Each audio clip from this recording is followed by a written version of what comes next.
Hello aspirants, welcome to strategy classes. आज हम इस वीडियो में डिस्कस करेंगे भारत का इतिहास, इंडियन हिस्ट्री के बारे में। और इंडियन हिस्ट्री में हम डिस्कस कर रहे हैं एंशिएंट हिस्ट्री यानी प्राचीन इतिहास के बारे में, जिसमें जो आज का हमारा टॉपिक है वो है वैदिक सभ्यता, वैदिक कल्चर, जो कि 1500 बीसी से लेकर 600 बीसी तक चला था। इस वीडियो में हम डिस्कस करेंगे काफी ज्यादा इंपॉर्टेंट क्वेश्चन जो एग्जाम में आते हैं और काफी ज्यादा आने के चांसेस रहते हैं, विद एक्सप्लेनेशन उसको हम डिस्कस करेंगे। इसलिए वीडियो को लास्ट तक जरूर देखिएगा। अगर आप हमारे चैनल पे नए हैं तो हमारे चैनल को जरूर सब्सक्राइब कीजिएगा और हमें ज्वाइन कीजिएगा टेलीग्राम पर, जहां पर जो है आपको इस लेक्चर का जो है पीडीएफ मिलेगा। आइए बात करते हैं सबसे पहले प्रश्न की। तो यहाँ पे जो पहला प्रश्न है हमारा वो है, निम्नलिखित में से किस वेद में प्राचीन वैदिक युग की सभ्यता के बारे में सूचना दी गई है?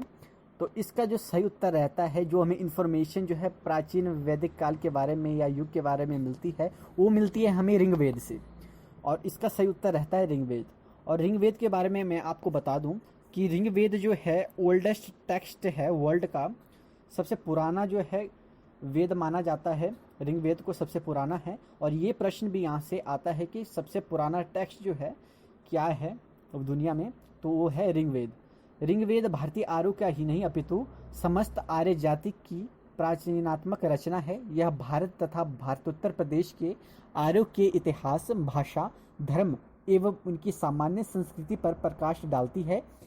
इसमें जो है 10 मंडल तथा 1028 सूक्त आपको मिलेंगे। तो उम्मीद है कि आपको जो है ये पीडीएफ काफ़ी ज़्यादा यूजफुल रहेगा इसमें, क्योंकि हमने विवरण भी दिया हुआ है और बाकी काफ़ी ज़्यादा इन्फॉर्मेशन आपको मिलेगी। मात्र आपको यहाँ पे इस पीडीएफ में जो है 20 क्वेश्चन नहीं मिलेंगे, 20 क्वेश्चन के साथ एक्स्ट्रा क्वेश्चन भी आपको यहाँ पे मिल जाते हैं विवरण के तौर पे।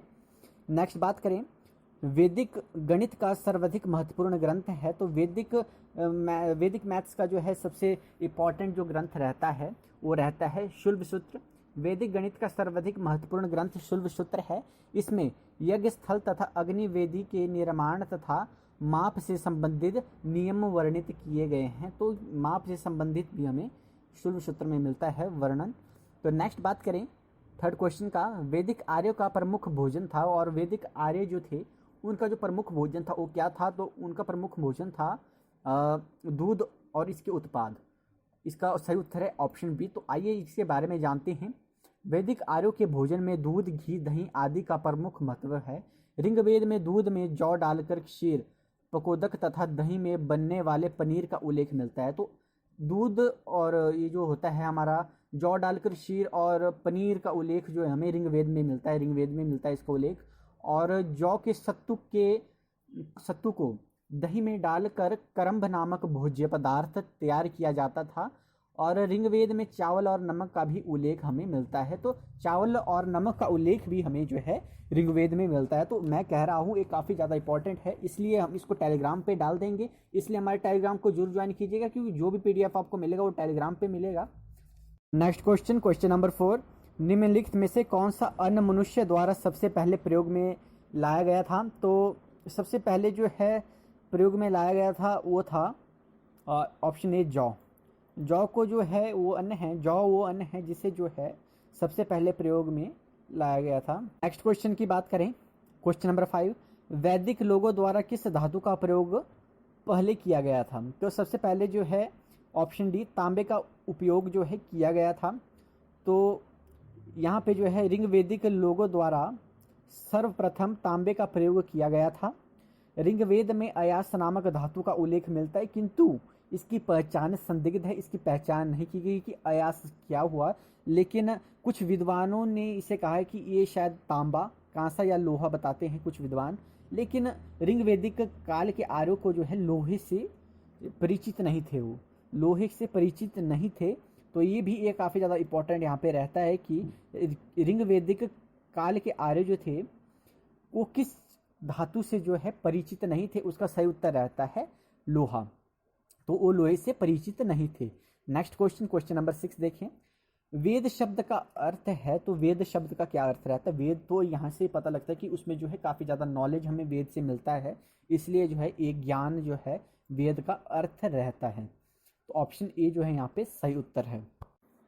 नेक्स्ट क्वेश्चन, क्वेश्चन नंबर 7 की बात करें, आर्य पूर्वों के साथ अपने संघर्ष में सफल रहे क्योंकि आर्य जो थे आर्य पूर्वों के साथ संघर्ष किया, उन्होंने युद्ध किया, तो उसमें वो किस प्रकार सफल रहे, क्या उसका मुख्य कारण था? उसका कारण ये था कि उन्होंने जो घोड़ों द्वारा चलाए जा रहे रथों का प्रयोग उस संघर्ष में किया था। ऑप्शन डी जो यहाँ पे सही उत्तर रहता है। नेक्स्ट बात करें क्वेश्चन नंबर 8, इनमें से किस फसल का ज्ञान वैदिक काल के लोगों को नहीं था? तो ये जो आपके पास 4 ऑप्शन दिए, इसमें से किस फसल का ज्ञान जो है नहीं था वैदिक काल के लोगों को? तो तंबाकू की फसल का जो है, तंबाकू से जो है इंट्रोड्यूस नहीं हुए थे वैदिक काल के लोग। जौ से वो परिचित थे, गेहूं से भी और चावल से भी, लेकिन तंबाकू से थे। और यहाँ पे जो है ये काफ़ी ज़्यादा इंपॉर्टेंट रहता है, भारत में तंबाकू पुर्तगालियों द्वारा ब्राज़ील से लाया गया था। ठीक है, यहाँ से काफ़ी ज़्यादा इंपॉर्टेंट रहता है कि भारत में तंबाकू कैसे आया था, तो पुर्तगालियों द्वारा वहाँ ब्राज़ील से लाया गया था भारत में। इसलिए मैं बार बार कह रहा हूँ कि ये काफ़ी ज़्यादा इंपॉर्टेंट रहते हैं क्वेश्चंस, और ये काफ़ी ज़्यादा इंपॉर्टेंट हमने पीडीएफ्स बनाए हैं। इसमें ये पीडीएफ जो 20 क्वेश्चन कंटेन करता है, लेकिन आपको जो 20 क्वेश्चन से ज़्यादा का ही नॉलेज इस पीडीएफ को पढ़ के मिलेगा। इसलिए पीडीएफ जो हम टेलीग्राम चैनल पे डाल देंगे, इसलिए हमारे टेलीग्राम चैनल को जरूर ज्वाइन कर लीजिएगा, क्योंकि हम सिर्फ पीडीएफ वहीं पे ही डालेंगे। नेक्स्ट बात करें क्वेश्चन नंबर 9 की, आर्य सभ्यता में मनुष्य के जीवन के आयु के आरोही क्रम अनुसार निम्नलिखित चरणों में कौन सा विकल्प सही है?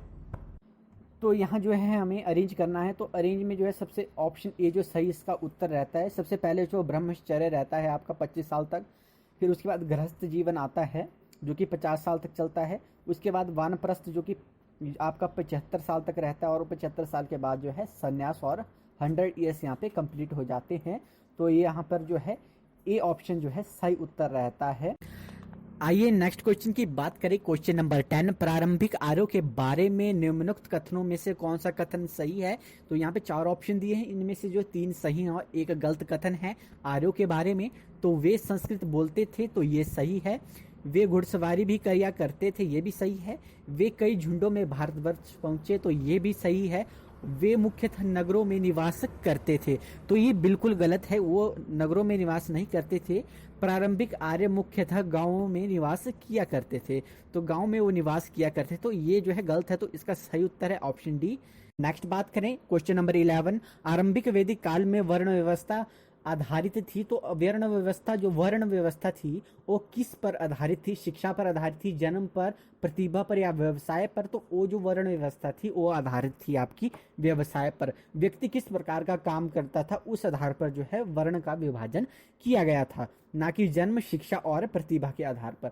नेक्स्ट बात करें क्वेश्चन नंबर 12, ऋग्वैदिक आर्य पशुचारी लोग थे, यह इस कथन से पुष्टि होती है कि, यहाँ जो है इस कथन से क्या पुष्टि होती है कि आर्य पशुचारी लोग थे? तो इससे जो है ऑप्शन डी सही उत्तर। सभी इसके उत्तर देखिए, ऋग्वेद में गाय के अनेक संदर्भ हैं, ठीक है। अधिकांश युद्ध गायों के लिए लड़े गए थे उस काल में आर्य द्वारा। पुरोहितों को दिए जाने वाला उपहार यानी दक्षिणा जो है पंडितों को दी जाती थी, वो गाय दी जाती थी, ना कि जमीन। तो ये तीनों सही हैं, इसलिए ऑप्शन डी सही उत्तर है। यहाँ पे हम इसका एक्सप्लेनेशन जान लेते हैं इसके बारे में। ऋग्वेद में गाय और सांड की इतनी चर्चा है कि ऋग्वेदिक आर्यों को मुख्य रूप से पशुचारक कहा जाता, तो उनकी अधिकांश लड़ाइयाँ जो थी वो गाय को लेकर ही होती थी। ऋग्वेद में युद्ध का प्राय गविष्ट है, यानी गाय का अन्वेषण है। गाय सबसे उत्तम धन उस समय मानी जाती थी। तो यहाँ भी काफ़ी ज़्यादा इंपॉर्टेंट जो है हमें इन्फॉर्मेशन यहाँ से निकल कर आती है। जहाँ कहीं भी पुरोहितों को जो दान दी जाने वाली दक्षिणा की बात आई, उसमें आमतौर पर गाय को या दासियाँ होती थी दान देने के लिए, और भूमि कभी नहीं होती थी। ऋग्वेदिक लोग गाय चराते, खेती करने और बसने के लिए जमीन पर कब्जा करते थे, परंतु भूमि को जो है वो अपनी निजी संपत्ति नहीं मानते थे उस समय। नेक्स्ट क्वेश्चन, क्वेश्चन नंबर 13, आर्यों को एक जाति कहने वाला पहला यूरोपियन कौन था? तो उसका सही उत्तर है option C, max Muller.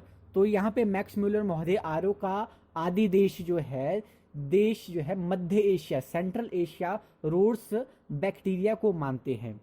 Müller के अनुसार पामीर के पठारों से ही इंडो ईरानी जाति पूर्व में पंजाब तथा पश्चिमी में मेसोपोटामिया की ओर गई थी। तो यहाँ से जो है हमें ये भी काफ़ी ज़्यादा नॉलेज मिलता है कई बार पूछ लिया जाता है कि आर्य जो है कहाँ से आया, तो म्यूलर के द्वारा जो बताया गया था वो सही उत्तर रहता है एग्जाम में कि मध्य एशिया से जो है वो लोग आए थे, central Asia. Next question, question number 14 की हम यहाँ पे बात कर लेते हैं। वैदिक युग में राजा अपनी जनता से जो कर यानी जो टैक्स जो वसूला करते थे उसे क्या कहा जाता था, तो उसे जो है बलि कहा जाता था उस समय, ना कि कर कहा जाता था, ना विदय ना वर्मन, उसे जो है बलि कहा जाता था। ऑप्शन ये यहाँ पे सही उत्तर रहता है।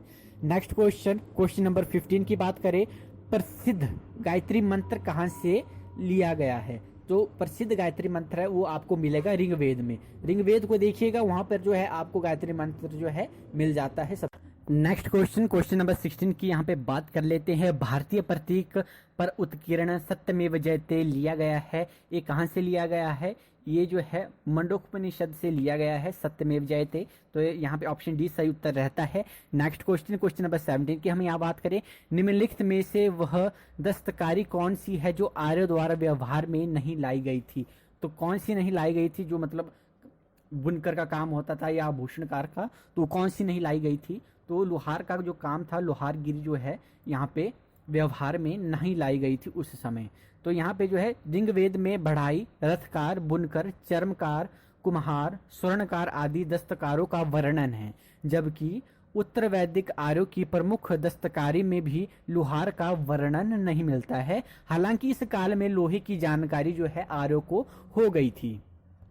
नंबर 18 की यहाँ पे बात करें, उत्तर वैदिक काल के वेद विरोधी और ब्राह्मण विरोधी धार्मिक अध्यापकों को किस नाम से जाना जाता था, तो उन्हें जो जाना जाता था श्रमण नाम से जो है उन्हें जाना जाता था। ऑप्शन बी यहाँ पे सही उत्तर रहता है। नेक्स्ट बात करें क्वेश्चन नंबर 19 की, निम्नलिखित में से किस विदुषी ने वाद विवाद में अजय यज्ञवाल्क्य को चुनौती दी थी, तो इसका सही उत्तर है ऑप्शन डी, गार्गी ने। क्वेश्चन नंबर 20 जो कि हमारा लास्ट क्वेश्चन है, भारतीय संगीत का उद्गम किस में खोजा जा सकता है, तो भारतीय संगीत का जो उद्गमन जो है सामवेद में खोजा जा सकता है, क्योंकि उसमें जो है संगीत के बारे में है सामवेद में, तो ऑप्शन सी यहाँ पे करेक्ट। आज इस वीडियो में हम डिस्कस किया वैदिक कल्चर के बारे में, मैक्सिमम जो है यहाँ पे जो है वैदिक कल्चर के बारे में डिस्कस हो गया। 20 यहाँ से इंपॉर्टेंट क्वेश्चन निकल के आए और कुछ हमने बीच में भी आपको बताया है इस वीडियो में, तो काफ़ी ज़्यादा इंपॉर्टेंट पीडीएफ रहता है। तो ये पीडीएफ हम जो है डाल देंगे टेलीग्राम पे, जहाँ से आप इसे डाउनलोड कर लीजिएगा और पढ़ लीजिएगा। और नेक्स्ट जो है अगली वीडियो भी हम बहुत जल्द जो है लाएंगे इस सीरीज़ की, तो हमारे साथ जरूर जुड़िएगा। इसलिए हमारे चैनल को सब्सक्राइब कर दीजिएगा और वीडियो को भी लाइक कर दीजिएगा। अगर आप लाइक करते हैं तो हमें जो मोटिवेशन मिलता है नेक्स्ट वीडियो बनाने के लिए, तो आप जो है इसे वीडियो को जरूर से लाइक कीजिएगा और कमेंट भी कीजिएगा, और अपने दोस्तों के साथ भी इस सीरीज़ को शेयर कीजिएगा, पीडीएफ्स को शेयर कीजिएगा हमारे, और हमें टेलीग्राम पे ज्वाइन करना मत भूलिएगा। हमारे साथ वीडियो के अंत तक बने रहने के लिए आपका बहुत बहुत धन्यवाद।